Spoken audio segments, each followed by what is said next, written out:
Welcome to the No Fear podcast and the No Fear live broadcast. I'm your host, Tony Lauer.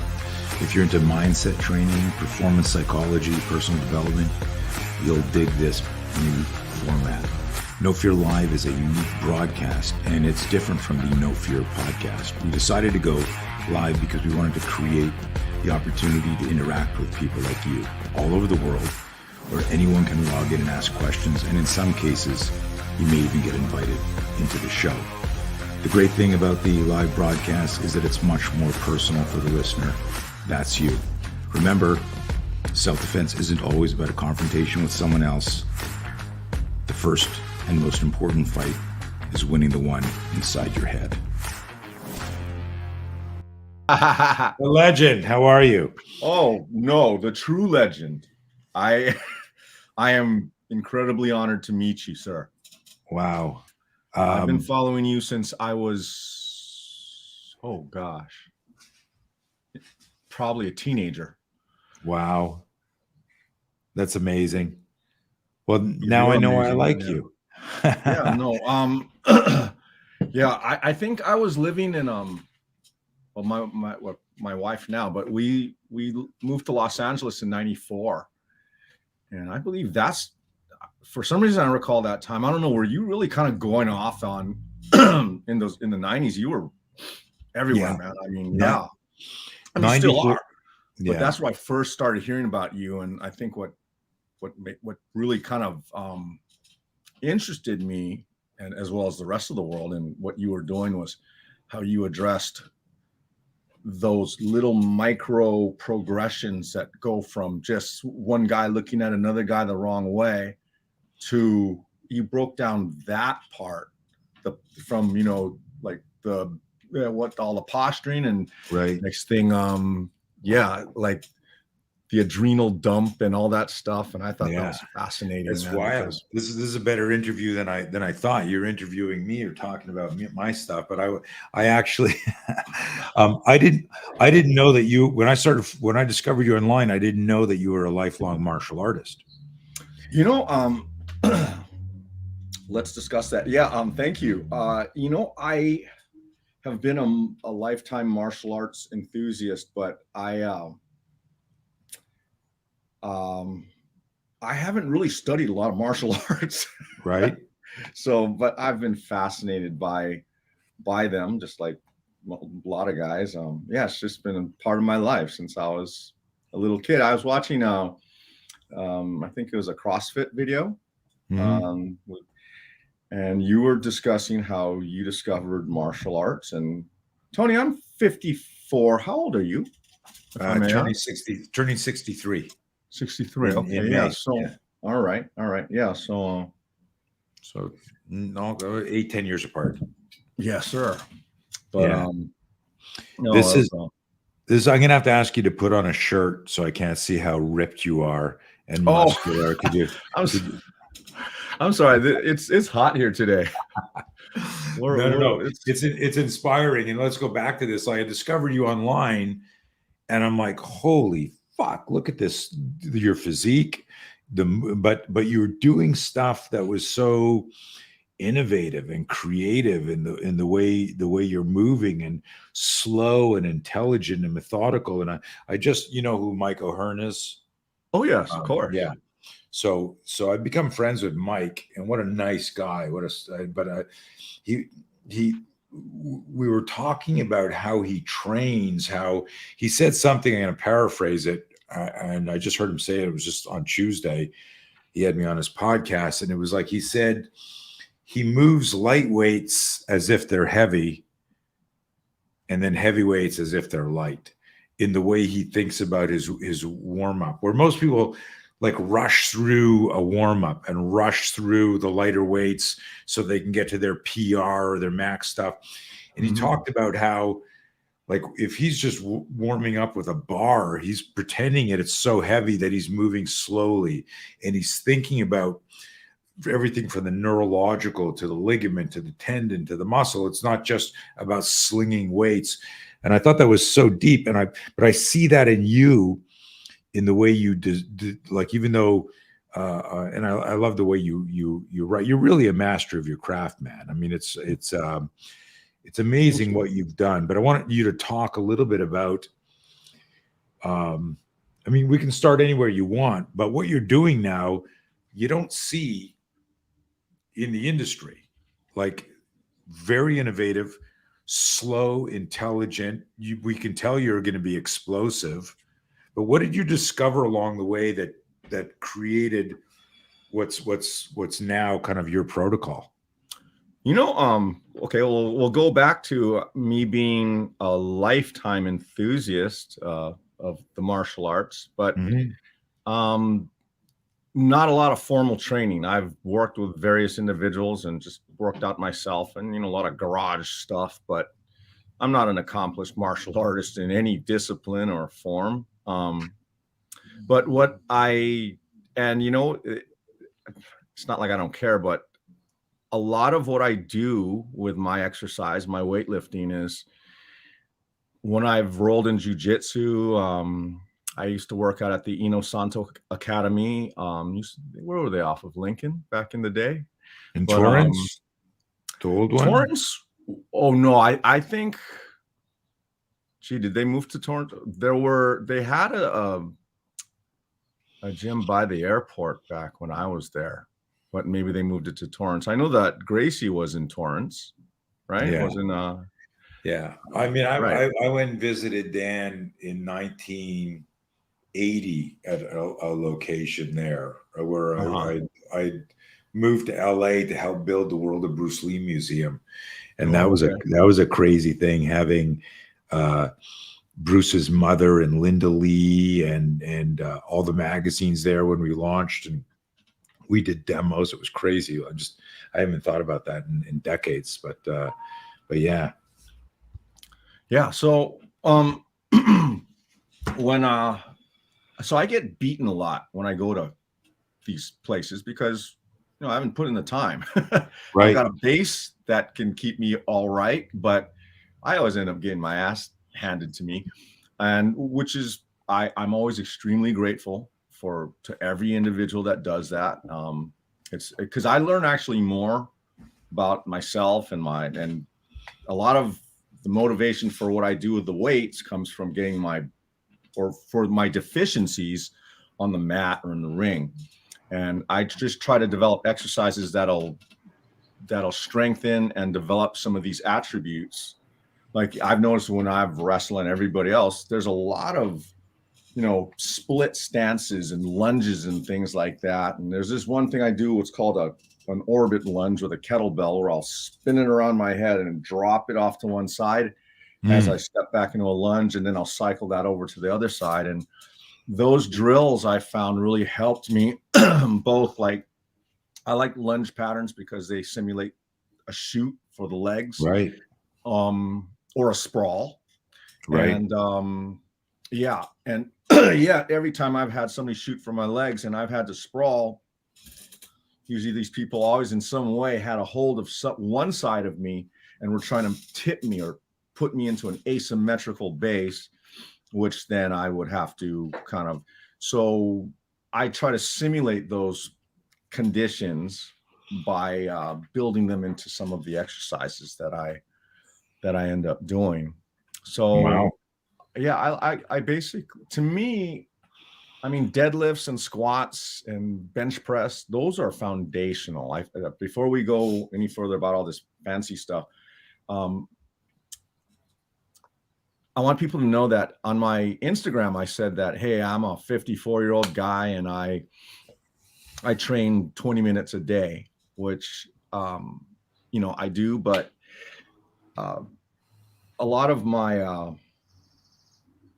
I guess a lot of the motivation that I get going forward comes from just wanting to develop the attribute. Also, as I'm getting older, things like balance, um, those are important. So, Sure. going back to the foundational stuff, 20 minutes a day is what I do now, but it's sort of like I'm living off my interest because I did what everybody else, what Mike O'Hearn, everybody else, and I still continue to this day to practice the foundational lifts, the deadlift, the squat, some bench press. But that's what I built most of my muscle mass and my foundation upon, was that stuff. So I just don't Right. want people to think that they can look like me or whatever from these exercises that I'm posting now. Those are, yeah. So those are just, Can somebody, speaking of somebody in the audience, if I just discovered you, because that's what I did with, when I first discovered you, like I started sharing you in stories and going and sending to fitness friends, hey, check this guy out. And what I, to step back for a second, what I loved was the way you also articulated what was going on. You're a very, you're gifted or skilled or lucid writer, right? So it's just not like bam, look at these guns, and you're explaining what you're thinking. So there's a method to the madness. But could somebody who was just interested in training scale what you're doing? Obviously, some of the stuff is extreme, but could they just yes. use this 20-minute protocol? Yeah. I have most of my, I'm also a personal trainer. So most of my clients, I have many that are 60s into their 70s. And most of the stuff, aside from lifting barbells with their teeth, most of the things that I do, my clients, my older ones, can do scaled versions of that. Yeah. So all of the movements that I do, I've broken down very specifically. And at first they just need to be able to step back and not lose their balance. Right. And do that on the other side as well. So we start with that. And then they have to step back bigger. And then maybe after they step back bigger, maybe they can curtsy the knee. So we just build it, in tiny little increments, sort of like what you did with, the threat scenarios that you do, how you look for cues, you're looking at their hands and, all these things. So yeah, it can all be as complex as a lot of them look. I want everything that I put out there for people to be able to say, I could do that. And I will be coming out with tutorials later on that give more details on how to actually break these things down. But do you have an online program yet? No, I don't. Okay. I'm not, it sounds terrible. I'm in the process of working on one. I've done some for other companies, but I didn't really start this whole thing to, like, monetizing my social media is just something that's still kind of new to me, because honestly, it's not why I do it. I didn't start this 3 years ago so I could become TikTok famous or something. Right. I was just killing time during the pandemic. We were locked down and I just started posting some videos. But but I do have, we're going to be, there seems to be a demand for some programs, and there's huge. I mean, you got over a million followers, almost 1.5 million on TikTok. You're approaching 619,000 on Instagram. It's crazy.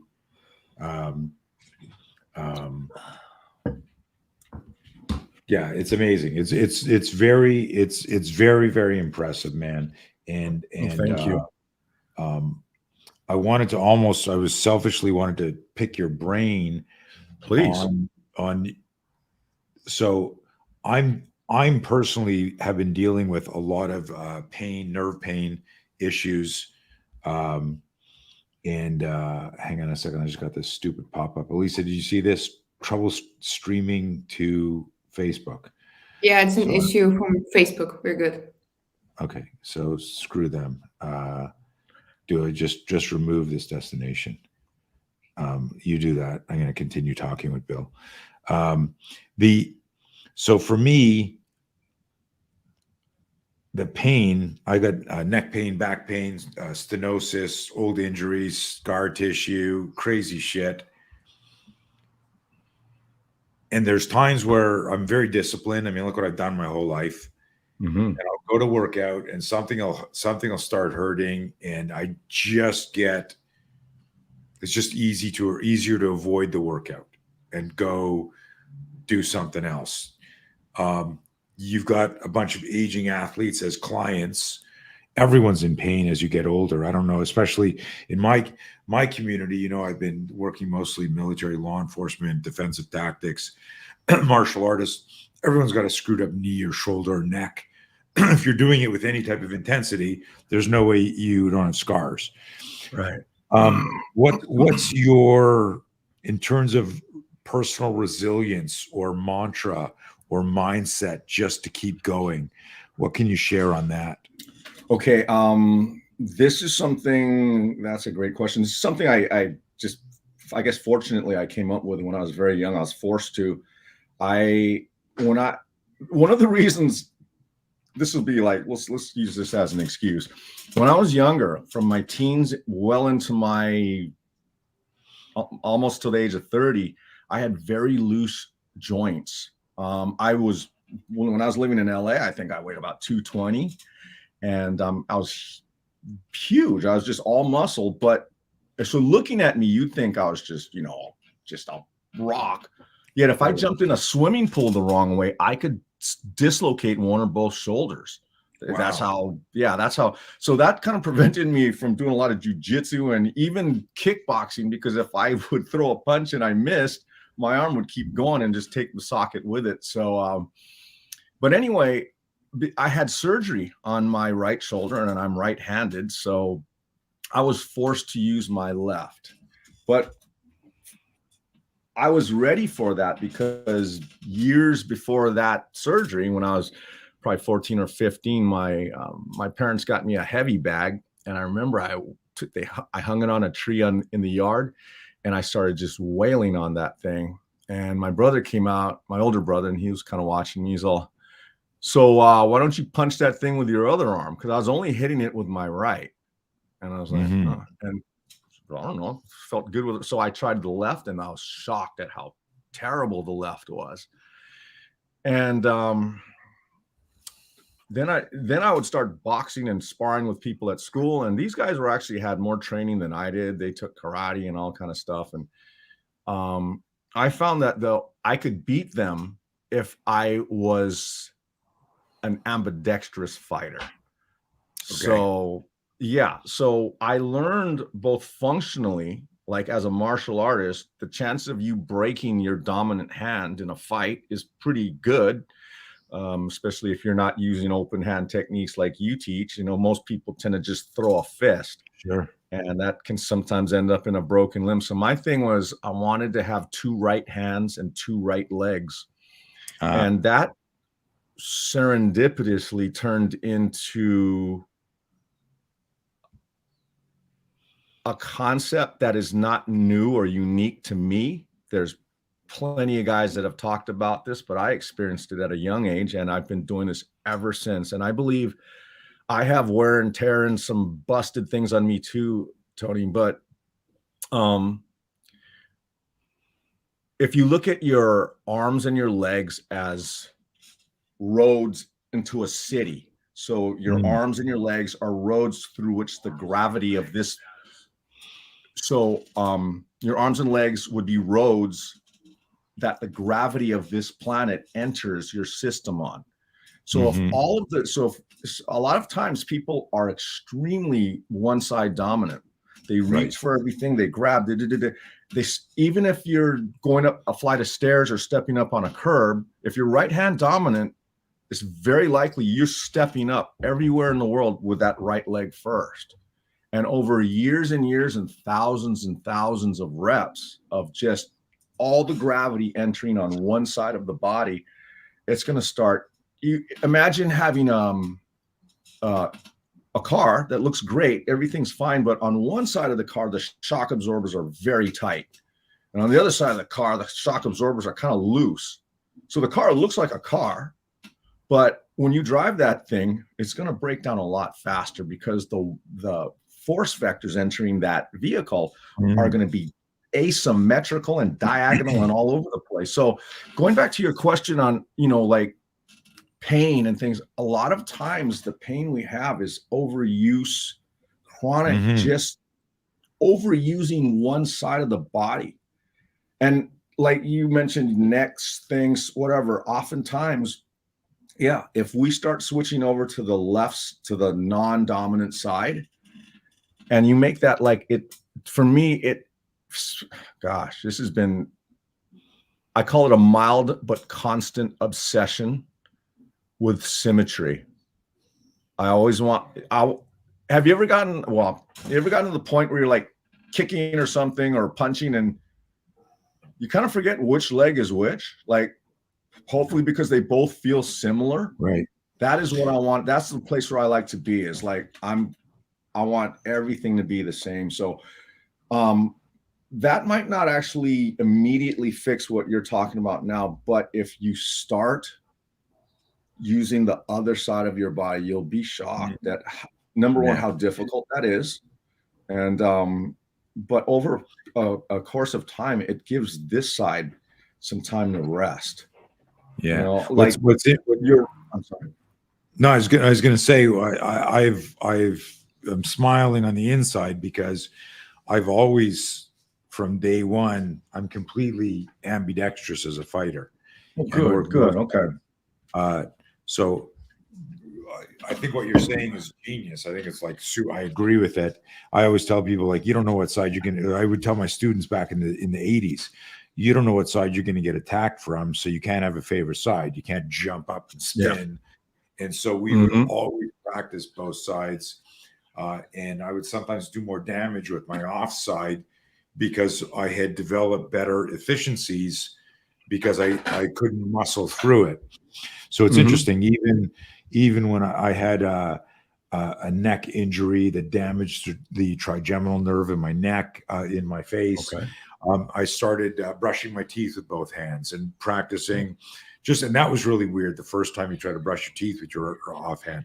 So you're 100% right. We do get dominant on that, and it can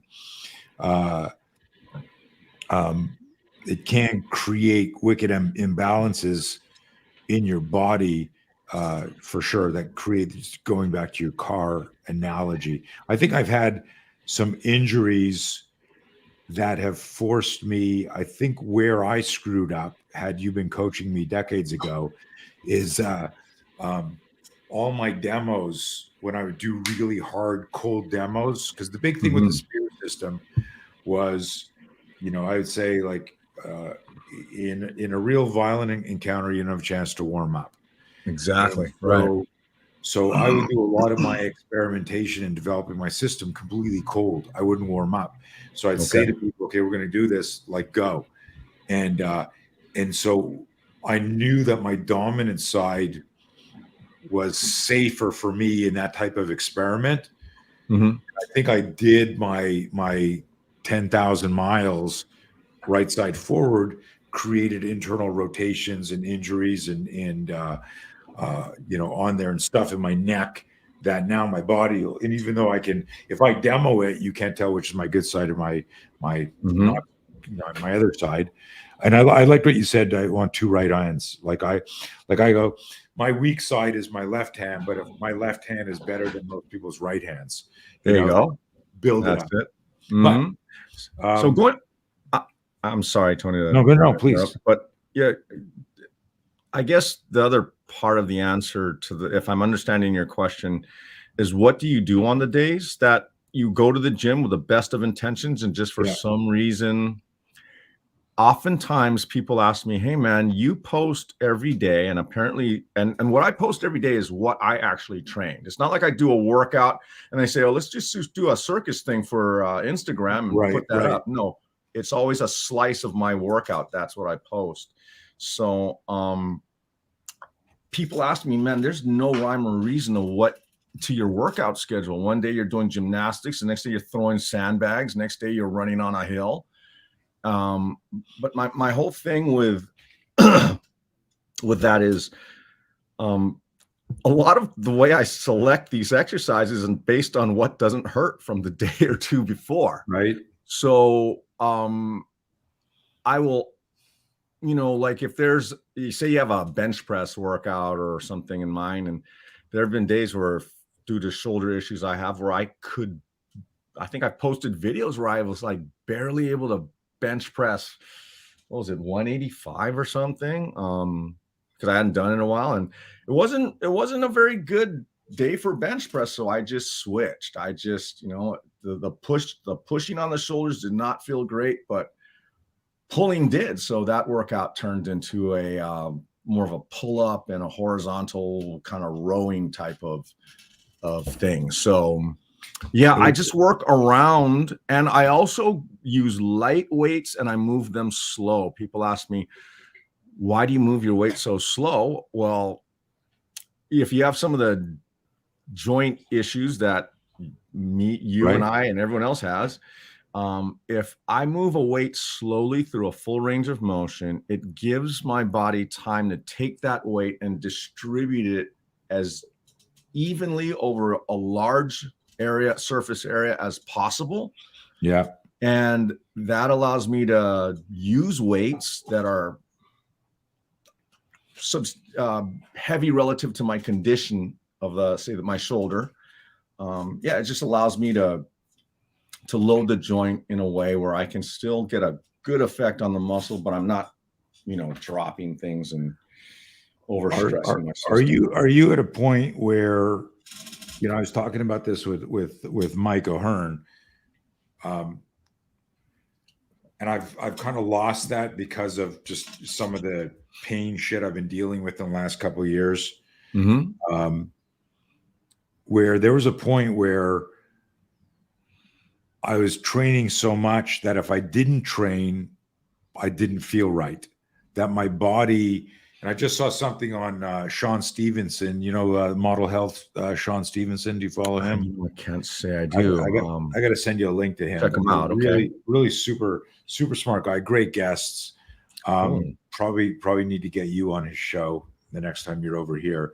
But he had a psychologist. I think she was a psychologist, but she was talking about some of the chemical reactions that contractions, if you contract your body, that there's like a kind of like a street name called the hope molecule, that when your body contracts on a regular basis, that it secretes these molecules that create that kind of dopamine, endorphin, and this from I got the pump, right? Arnold, right? Right. Sure.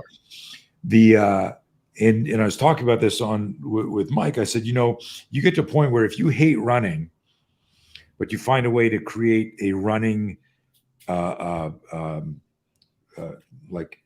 a consistency where you're running, and it's not marathons. Just get it into your workout. Go for a walk. Do a little run walk, do a little sprint here, et cetera, et cetera.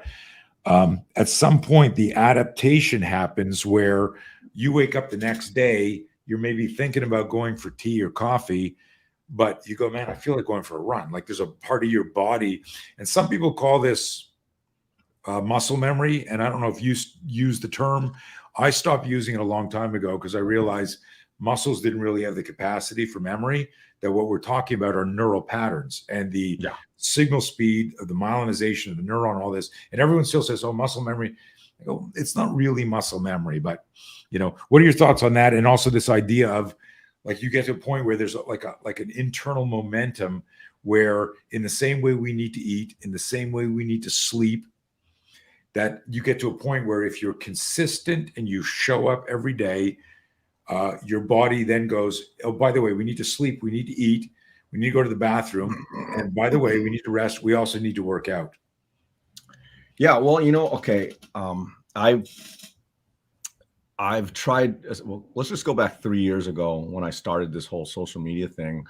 I started on YouTube. Everyone was locked down, and I started posting workouts for my clients on YouTube, just my own personal 10-minute, poor camera quality. Everything was just bad, but I was posting them daily, and those started to take off. That's what started this whole thing, is those videos started to take off on YouTube. Right. But I tried to do something short and either explosive and fast or slow and light, like that thing. And the reason why I do this is not so I can build muscle or so I had 6-pack abs, or the reason why I work out every day is your body, or at least I've always felt like we're designed as animals to go out and get stuff every day. Yeah. That's why I'm not a big fan of every other day workouts, because my workouts are not about muscle or looking good at the beach or whatever. My thing is just basically taking this natural instinct to go out and get things and expressing that every day, because I believe people are built for work. Yeah. They always have been, always will be. It's just nobody looks at it that way. But we're given a budget of energy when we sleep at night that the body expects to be expended or used the next day. I believe that is a intrinsic part of the human condition. And I'd go as far as saying that if enough days where that muscle tension and that potential energy is allowed to accumulate, it becomes toxic. And it backs up on you. That, imagine like this genie or something in you that wants to go out and kill shit and bring it back and drag it over rocks. And then, okay, that thing has to be fed daily or it's going to start eating you. And that is why I do what I do. It's so I am a nicer husband and father to my children. So I'm not such a dick when I drive. I'm not a dick when I drive anymore. Hey, look at those. I remember those guys. Look at those look how short. I didn't think you were this short, man. This is, wow. I thought you were way taller. Yeah, no, I don't. It's a camera angle I use. Yeah. So, hey, can I interject something here? Because what you just said is a little bit mind-boggling and blowing. I love it. What I'm hearing, Bill, because I know a lot of people that work out. I know a lot of people that are in great shape. I know, but they don't have like a three-dimensional story around why they do stuff, other than this is what I do, or I want to look like this. And it sounds like some of the metaphors that you've just shared they're deep, and they may not resonate with everyone listening. Like somebody here who's a vegetarian and a pacifist won't like your last metaphor but that's their problem, that they're probably using Androids and not using iPhones too. But I don't know. I'm teasing, of course, everyone listening, but like that really, I got goosebumps. That really resonated with me, because if you have like a story and a mission and what your purpose is, and this, like even just your visual of like your hands and your legs, these are the arteries, the driving into the city, the universe that is you. It's like, wow, I never thought about it that way. The car metaphor in this last one of I don't know if you notice this. I think you do, because it's your philosophy. But this, just even the nuance of when you sleep, you're given this energy that you must expend the next day. And I suppose it could be, if you're a creative, you're investing in that. But I think even if you're a creative, meaning like you're working with your hands or artistic, we still need to move. If we don't fucking move, like movement is life. And that's really, I think what fascinates me about your story and your vision and all that. But anyways, I had to share that because it was graphic in my mind. Oh, thank you, Tony. Yeah. With all this stuff, it's my motivations, because to be honest, if I stopped, like right now, I'm going on a week of doing nothing. I posted a video, I think yesterday, explaining to people that it was a 3-year anniversary of my social media, and I've been posting every day. And I just felt like after 3 years, it would be kind of a healthy and good thing for me, and hopefully a good example to others that, yeah, while I do keep my workouts short and intense, but they're short, after 3 years of that, it's probably good to just let everything chill. In fact, shouldn't wait so long. But at the same time, I've knock on wood, but I've yet to injure myself doing this. And people say maybe you should recover more. There might be something to that, but at the same time, my workouts, they are pretty short. So things are okay. Yeah, but I think and it's funny because in our spear system has the lowest injury rate in the world in training, and also incidents in the street, because we train professionals, we get feedback, and I really believe it's because of our BMF, our ballistic microfight model, which is, you alluded to it earlier, is we would look at the most dangerous moment in a violent encounter, the sucker punch, the headbutt, the quick, shanking, whatever. And then we would actually start with that like image of like, this is here, and then work it backwards into and break down every pre-contact cue and look at the emotional psychological relationship to that, but also what were the auditory, the visual, and the tactile pre-contact cues and stuff, and microscopically, almost surgically analyze that, right? And so when we do the scenarios, our scenarios were never longer than a minute or two, because it would be this short burst, like proper central nervous system warm up specific to the problem we were solving, scenario discussion, what were our rules, good guy, bad guy, and then we would build from primal to protective to tactical, and then intensify the movement. And because of that, like the body and mind were completely prepared for that collision.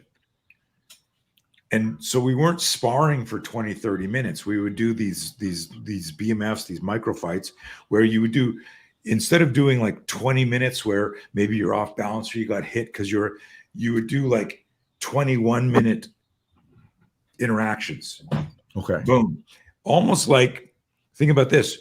You go for a long, long run, you get shin splints, you fuck up your knee, you roll an ankle, your back starts to hurt, versus doing sprints. Like if you warm up properly so that you're not going to, screw up your Achilles, your hamstring. If you warm up properly, you're probably getting way more out of the sprint session in adaptation, emotional, psychological. Plus, would you agree, you're more of an expert than I am, that like those short, intense workouts, if you're doing it properly, there's less chance of an injury?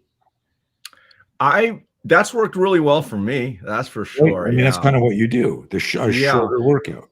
Number one, I've always been a little ADD when it comes to even before CrossFit and all that. Back in the 90s, I was never really one where I'd do a set of something and then wait till no. I was, if I was doing bench, if I did like dumbbell bench press, I'd always put that bench next to a pull-up bar. So as soon as I did the push, I would jump off and do a pull. And then maybe after the pull-ups, I'd just grab some push-ups. But I'd always kind of try to keep things going, because I've never been a big fan. I'm not one of those guys that when I was going to the gyms, I was going to Gold's Venice and Powerhouse. And I remember seeing Big Mike there. He's still there. He's the king of Gold's Gym, man. But I kept my things short, and because it's to me, I could really focus hard, because my ability to focus is kind of short. So if I match that up with a kind of a short workout, something I'm really interested in doing, but I know that in 15, 20 minutes, I'm done. Nice. So we have a term in our system called off balance on purpose. We train everything off balance because we observe and acknowledge and therefore integrate that in a real confrontation, you're off balance emotionally, psychologically first, and then physically you're off balance, and you've got to be able to fight off balance. It's not like, hey, we're going to spar, we tap gloves and we go, oh, let's just box or let's kickbox or let's grapple. And then you start in positions.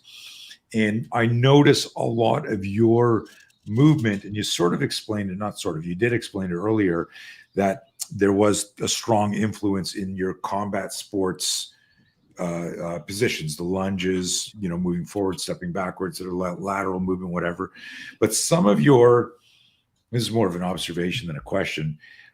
Like some of the stuff you do, you really play with off balance on purpose, like doing things where you're really challenging balance beyond what, like someone looks at, when you're 60 or me 60, the doctor will go, let me check your grip and let me stand on one leg, and they're looking at those metrics as far as longevity and shit like that. They're going, hey, grip strength and balance are important. But you've taken, like, I've never seen anybody challenge that balance and strength like that. How do you come up with like some of these? Yeah, I mean, some of them are Sure. They're way beyond like, oh, I'm going to put a lunge here with the kettlebell. They're way beyond. Well, that. Some of the stuff is nuts. I recently, I think I posted a video where I'm using a cable machine and I'm doing a one-arm chest fly. Right. And I wanted to kind of bring that movement to people's attention. Like, I just presented it as an obliques exercise, something for the rotational core, and just a good way of taking something that everyone knows how to do and just get rid of one side. And next thing, it's a totally different exercise once you get rid of that second handle. But for me, my personal impetus for that type of an exercise was throwing hooks, the big punch. Nice. Yeah. And also, nobody wants to throw these big looping haymakers, but every now and then it happens. And another thing is getting arm barred. And let's see, there's that. Yeah. And this is a related one. This is one, like, this is a exercise I warm up all my clients with. I warm them up. Every single one of them, even the 70-year-olds, they do this exercise first thing when they walk in my gym, because I want them to, even whether they're martial arts or not, I want them to be able to, from a split stance at a full lever of the arm, have a twisting force applied to them and still be able to hold that base and then bring it back. So yeah, a lot of the movements are, like I said, where I've come up short. I'm always getting arm barred. I'm always getting neck cranked and choked. That's why I obsess over neck stuff a lot, because some other people ask, hey man, you know what? There's so many people that know martial arts now. I mean, because back when you and I were growing up, I mean, what was it, like kung fu and karate and taekwondo? And like the amount of people that knew that were so small that back in our day, if you got into a beef out on the street with some other guy, chances are that guy was not going to be very skilled at, and probably neither were either party. But now, I mean, high school kids have a level of jujitsu on them that's just, so oftentimes, I'm sorry. No, I got to interrupt here, just on this thing here. Just insane. But I was looking at the music here, Rush, Tom Sawyer, and I wanted to interject your music selection. Hey, if this fitness thing doesn't work out for you, you can be a DJ, man. Your music selection, and it's also, I knew like we were in the same generation, because like sometimes just listening to your shit, just having the music, I'm like, okay, I got to put that on my playlist. I forgot about that song. So well, thank you, Tony. No, that means a lot to me, because it's kind of that's that one arm fly. Okay, so about the music, it's kind of my dad was kind of, and my wife laughs about it too. But when I was in high school, all I was doing, I was lifting weights, going to garage gyms and fighting with my buddies. and smoking weed and listening to classic rock and roll. And Yeah. we did that for years and years and years. And my mom used to say, man, what are you going to do just hanging out, smoking weed and and not doing anything with your life? And I'm like, all right. So, and then now fast forward 3 decades later, I realized that I was doing research for the music scores that I was going to put on my on my videos. So thank you. I'm glad you enjoy it, because They're amazing, that's one of the funnest parts for me, is if all I could do is just take a little video clip and match a song to it. But I found that was selfish, because it was showing people something, but it wasn't giving them a context for it. So now I'm taking a little more time when I can to write a description that I hope allows them to see the application of what I'm doing on the video, how it applies to them. Nice. So do you when you're doing the music, just completely different pivot here. When you're doing the music, is it the music that you might have been working out to during that set, or never do you do music after? Right. Yeah. Oftentimes, if sometimes I have these, but they might not be on, or I actually listen to this weird new agey music that doesn't have lyrics.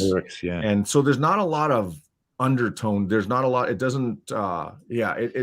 It gives me something to focus on.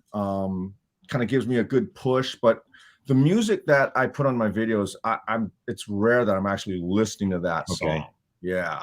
So nice.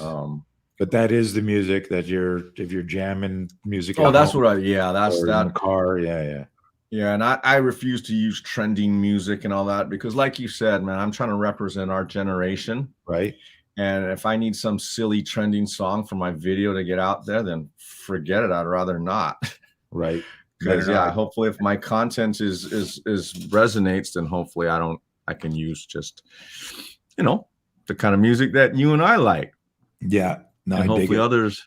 You know what I love is when these clearly younger people say, bruh, I've never heard that song. That was like, and then they start getting turned on to all the stuff we listen to. Yeah, they're like right.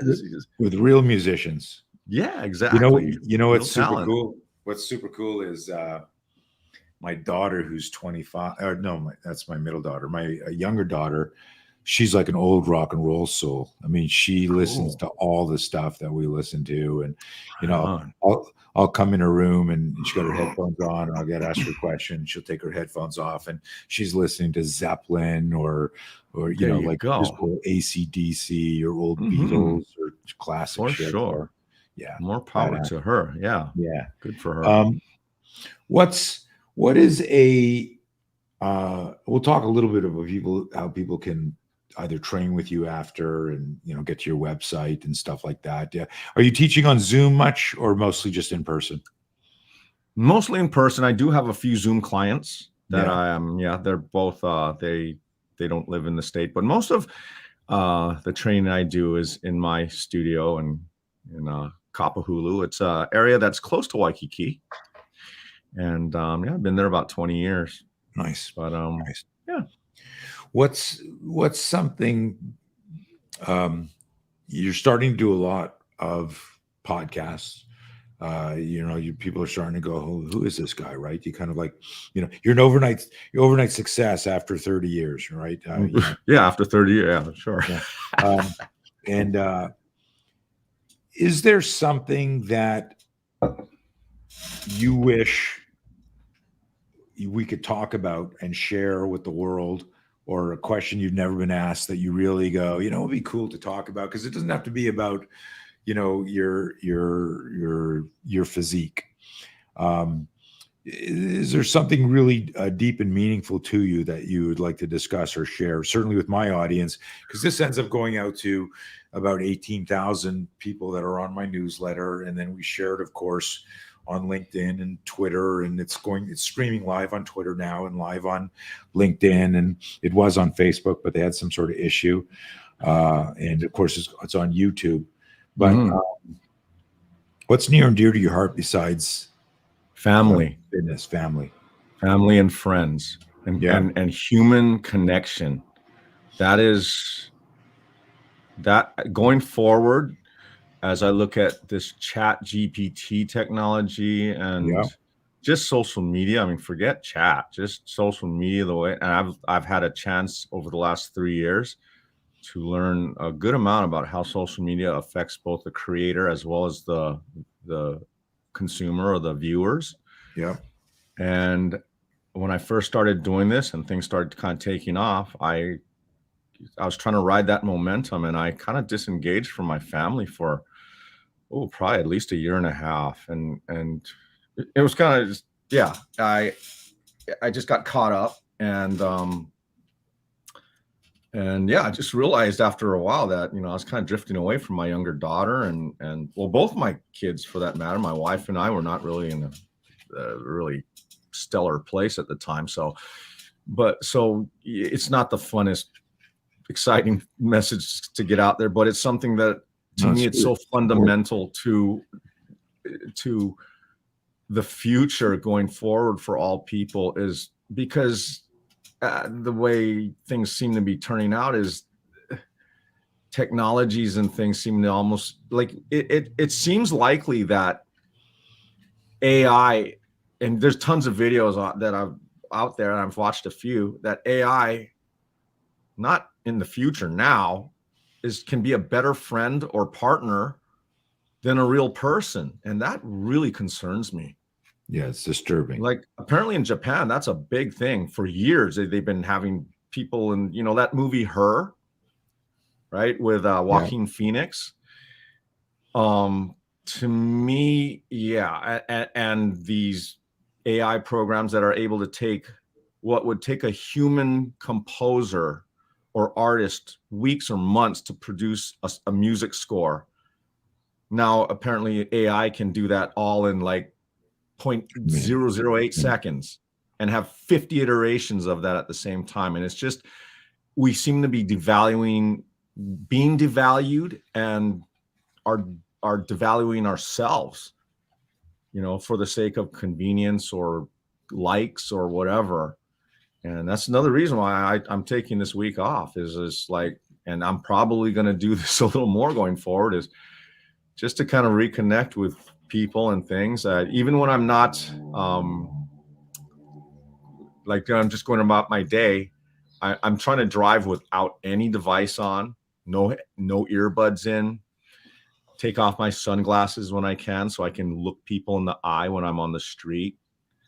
And yeah, I'm just really, I'm a little concerned for human interaction in the future, and yet at the same time, I'm optimistic that people can step up. But it's a big issue for me, is just people being kind and good to each other and respecting each other for what they are. So that's kind of my thing right now. It's it's also a holistic or metaphysical connection to everything you talked about from the get-go of this conversation, is that this is us, right? Our mind, body, spirit.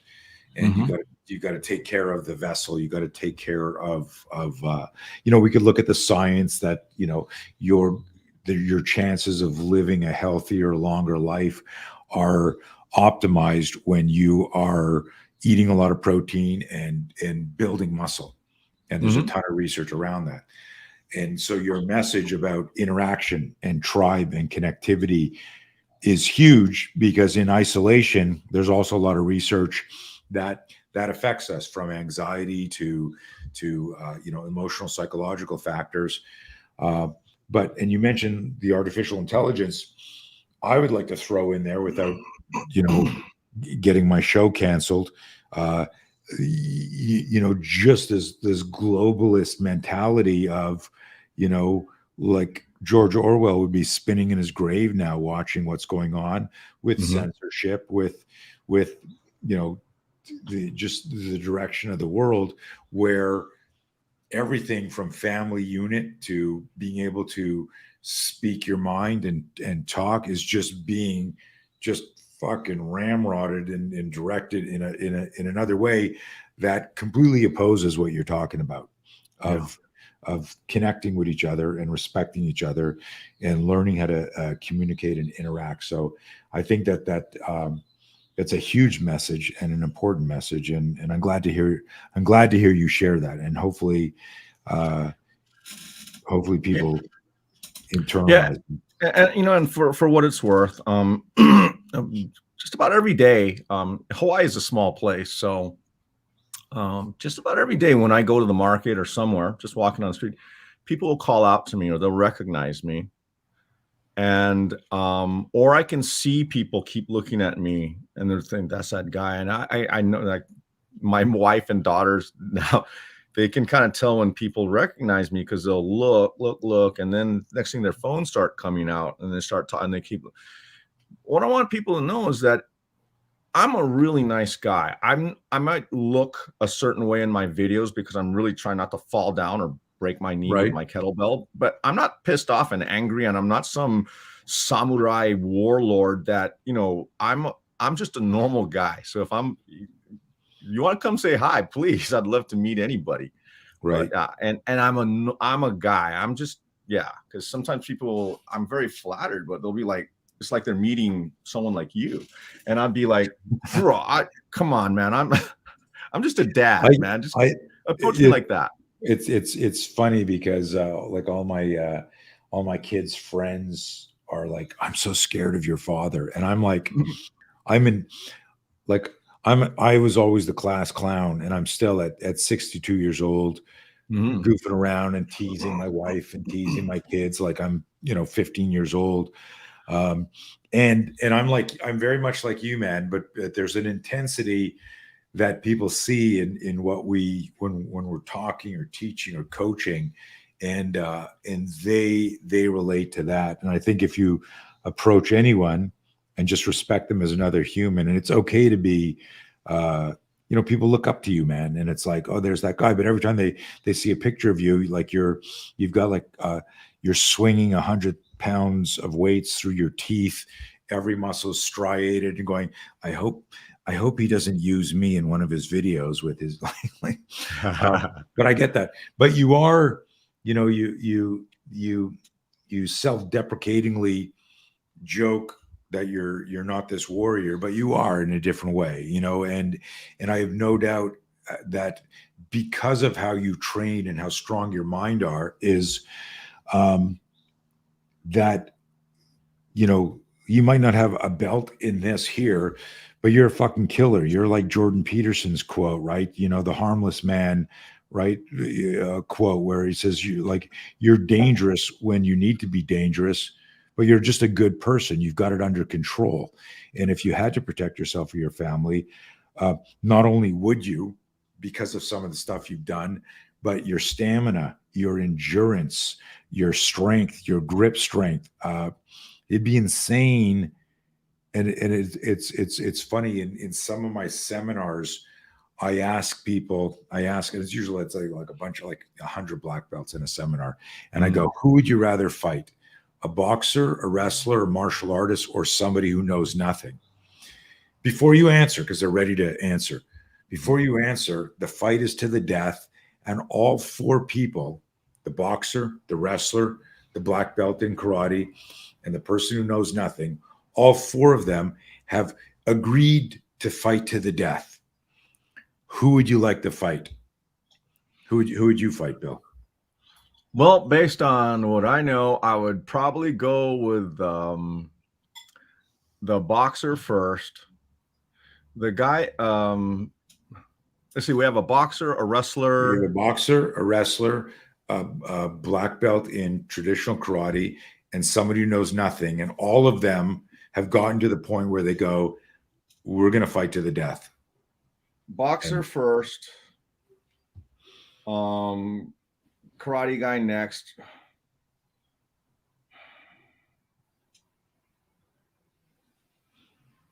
For some reason, I'm thinking that the untrained guy, that could actually be, well, it depends on what kind of guy, but I'd probably put the untrained guy as last. Meaning the worst, the last person you'd want to fight would be the untrained guy. In other words, he's the most dangerous of all four. In terms of Yeah, especially if we have a systematized method of jujitsu or something, and then we have some freak who just Right. do you So remember seeing Hickson Gracie fight Zulu? no. Remember in Gracie in action? It was like back in the early Yeah, yeah. 90s. They released a fight between Hickson Gracie. It's a famous fight. It's one of the Okay, most famous fights ever. I might have Yeah, seen it. Doesn't Hickson ring a bell. Gracie versus Zulu. Zulu was considered an unorthodox Brazilian street fighter, and he kind of had a capoeira kind of move. But you want to talk about these big looping? This guy Zulu would just turn his whole and just throw Right. open-handed, and it was so hard for Hickson to get hold of that guy because he was not a tradition. He wasn't like squaring up properly. Right. He was doing jengas and all kind of stuff, and but it seemed like a very wild, unpredictable style. So, Right. So it's interesting. Just to let you know, through my philosophy, you got the answer correct. Most people. So here's the thing: is neural patterns restrict spontaneity. They restrict creativity. So I said, like, the least dangerous, no offense, guys, was the karate guy who was very rigid in patterns. So he's scared he's going to fight to the death, but he's probably going to get in a karate stance. He's probably going to try and kick you or chop you or strike you. But the martial artist, the typical martial artist doesn't have a lot of body impact training. Whereas the boxer and the wrestler does, yeah. Forgot about that. And the wrestler do. But the boxer still is, I'm going to fight this guy, but he's going to try and hit. Is he going to fracture his hand? Is he going to miss? His neural patterns, his conditioning is aiming for small targets with small weapons. The wrestler, also very dangerous, but he's coming in and he's shooting and he's trying to take you to the ground. And I'm thinking the guy who's the most dangerous guy to me is also the person willing to die because he's agreed to the death match, but he doesn't know what he's doing. So he's got to let his emotional, psychological survival self figure shit out. He's the guy that might pick up the rock, stick a thumb in my eye, bite my nose, because he's got no parameters. Right. And it would freak people out. And people, of course, would get defensive and want to argue, well, I thought this is, you got the answer right. Congratulations. Most people. I don't know why I chose the boxer first, though. It's like you said, right? I mean, the karate guy should be the first in terms of the easiest. But the real question was, who was the most dangerous? Yeah. Right. Okay. And so you got that right. And I always joke when I explain to people, I go, have you ever sparred with your wife and your girlfriend? Like, they put on gloves, and like my wife would be there and she'd go, and she'd throw, like, do you remember Elaine dancing in Seinfeld, the episode of Seinfeld where Elaine dances, right? Like, my wife gets in on me all the time because her movement is so crap. Like, it doesn't, it's not, there's vectors in my brain and trajectories from watching and studying so many different fighting patterns that you see somebody move and your body, the anticipatory cells in your brain start to go, oh, here's a jab. I saw that little pec flex. I saw the hand come up.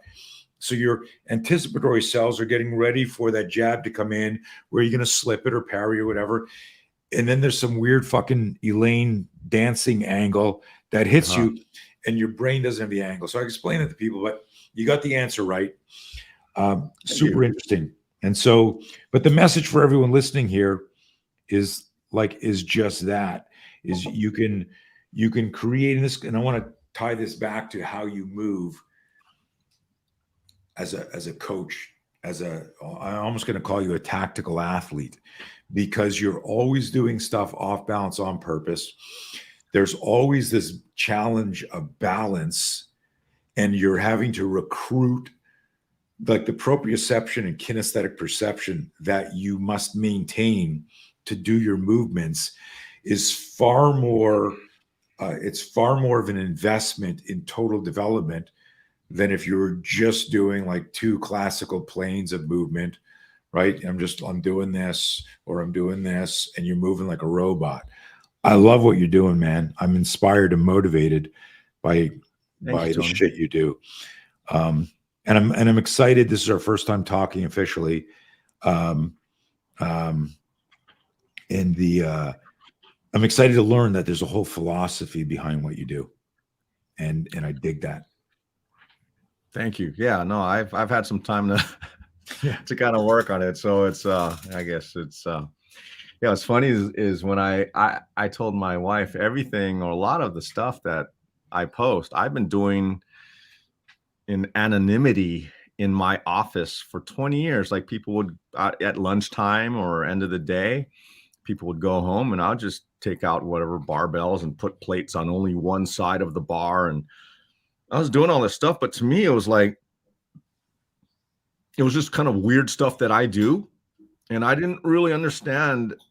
And this was years before we had Instagram and Facebook. So to me, it was just something that was relevant to what I needed for martial arts, and just to develop myself as a complete athlete, or as completely as I could. Right. And yeah, it's it's a progression. So I love it, man.